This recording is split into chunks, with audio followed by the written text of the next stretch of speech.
ဂျပန်လူမျိုးတွေလိုတက်ရှည်ကျမ်းမာပြီးပျော်ရွှင်တဲ့ဘဝမျိုးလိုချင်ပါသလားဒါဆိုဒီဗီဒီယိုလေးကိုအဆုံးထိကြည့်လိုက်ပါဂျပန်နိုင်ငံမှာ Ikigai ဆိုတဲ့ concept လေးတစ်ခုရှိပါတယ်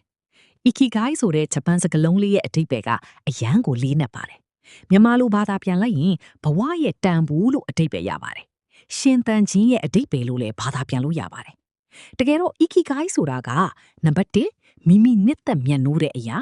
နံပါတ်2ကိုကျွမ်းကျင်တက်မြောက်တဲ့အရာနံပါတ်3ကဘာကြီးကလိုအပ်တဲ့အရာနံပါတ်4တင့်အတွက်ဝင်ငွေရှာပေးနိုင်မယ့်အရာဒီလေးခုစုံတဲ့အရာကရှင်သန်ခြင်းရဲ့အဓိပ္ပာယ် Ikigai ပဲဖြစ်ပါတယ်ဥပမာတင်ကဂီတာတီးရတာကိုချစ်မြတ်နိုးတယ်ကိုလည်းတကယ်ကျွမ်းကျင်တက်မြောက်တယ်လူတွေကိုလည်း entertainment ပေးနိုင်မယ်တင့်အတွက်လည်းဝင်ငွေရှာပေးနိုင်မယ်ဆိုရင်ဒီအရာကတင့်ရဲ့ရှင်သန်ခြင်းရဲ့အဓိပ္ပာယ် Ikigai ပဲဖြစ်ပါတယ်ဒါကြောင့်တင်မချစ်မနစ်သက်ပဲလုပ်နေရတဲ့အရာတွေကိုစွန့်လွတ်လိုက်ဖို့ဝေမလေးပါနဲ့ motivation ရမှထလုပ်တာထက်အလေးအကျင့်ကောင်းတွေကိုတနေ့နည်းနည်းစီပုံမှန်လေးလုပ်သွားပေးတာကိုပိုပြီးထိရောက်ပါတယ်ကိုအနားမှာရှိတဲ့မကောင်းတဲ့ relationship တွေကိုလည်းဖြတ်တောက်လိုက်ပါအနားမှာကောင်းတဲ့သူတွေနဲ့ပဲဝန်းရံထားလိုက်ပါနေ့စဉ်လေးချိန်ကမလုပ်နိုင်ရင်တော့လမ်းလေးတော့ရှောက်ဖြစ်အောင်ရှောက်လိုက်ပါ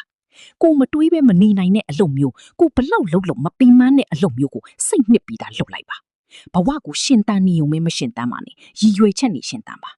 ဒီအချက်လေးတွေတိုင်းသာနေထိုင်မယ်ဆိုရင်တက်ရှိကျမ်းမာပြီးပျော်ရွှင်တဲ့ဘဝလေးကိုပိုင်ဆိုင်နိုင်မှာပဲဖြစ်ပါတယ်တင့်ရဲ့ Ikigai ကဘာလဲဆိုတာကိုကွန်မန့်ထဲမှာပြောပေးသွားကြပါဦး